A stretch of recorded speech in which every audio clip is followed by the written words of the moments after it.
Here at the Save It for Parts channel, we have too many cats. Not our indoor pet cats, those guys are great. We have the perfect number of cat in the house. But the neighborhood cats keep trying to get into the garage, and the root problem, of course, is that the garage is filled with mice.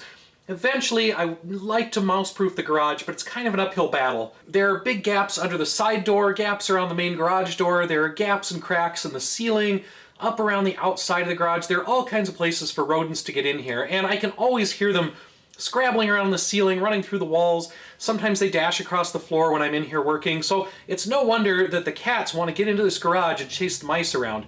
In fact, that's how we got our cat Donnie.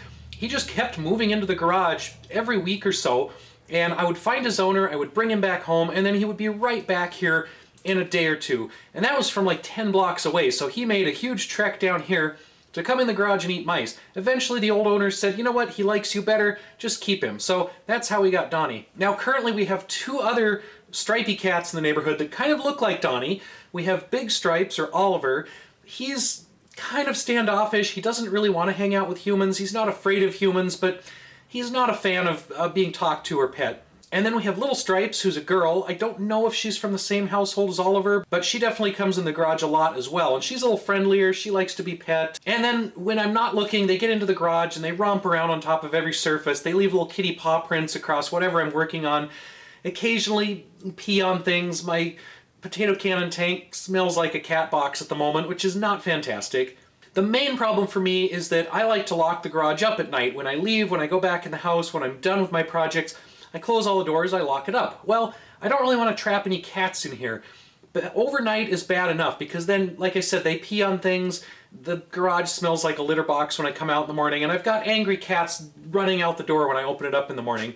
So I don't really want to trap them in here. I especially don't want to trap them in here if we're gone for the weekend, or especially if we're gone any time longer than that. So there's a lot of stuff in the garage, and it's pretty hard to find a cat, especially if there's a cat that's hiding, that's a little skittish, that doesn't want to come out and talk to a person.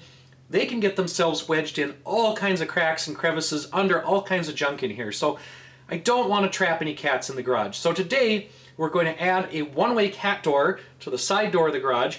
That way if a cat does end up in here when I close it up for the night, they have an option to leave. They can go out of that one-way cat door, and theoretically, the cats can't come back in. Now, I know these little one-way cat doors are not perfect. A smart cat can get their claws in there and pull it open. Possibly a raccoon can pull it open, which I'm kind of worried about as well. I already have raccoon problems in the boats. I prefer not to have them in the garage. So I went to Menards, I got a cat door that can be closed off. Now the door where I want to put this is a pretty beefy door. This is all steel. It is a hollow, but there's some insulation or something in there, so it's going to be a bit of a chore to cut through that. I guess I could put a cat door in the main car garage door, but that just seems silly. I don't really want to cut a hole in that, and I feel like that would just weaken the structure, and it would invite more critters to try to claw their way in there. And the rest of the garage structure is mostly cement, so again, there's not a great place to put a cat door straight into the wall. So that pretty much leaves this door as the only option.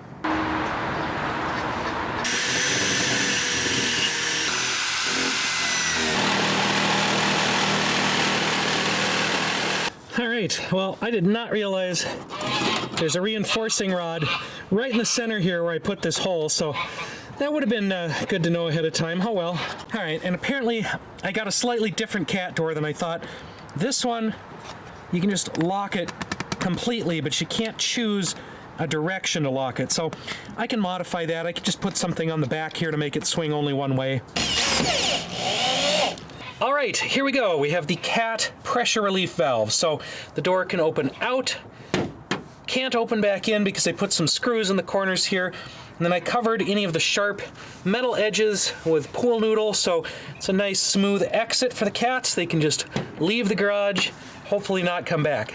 Again, could a smart cat get in from outside? Yeah, probably. They could hook their little claws in underneath here and potentially get this open, although I'm having trouble getting it open, so and maybe this is actually cat-proof. It's Gabe-proof. There we go. So yeah, a smart cat could potentially pry that open from outside, still get into the garage, but then at least they've got a way out. They're not just trapped in there. Well, there we go, cat relief valve. So now I can leave for the weekend, can leave for a whole week without worrying about cats living in the garage. And yes, I am considering making it two-way again and just letting them come and go, letting them clean out some of the mouse population, but I think I'd have to put a litter box in there, and I've already got enough litter boxes to deal with in the house. I don't really want another one out here, so we'll have to think about that a little harder. Yeah, another reason the cats might always be hanging around here, I think this might be catnip just growing wild along the garage. That's all we've got for this video. Thanks for watching, and we'll see you next time.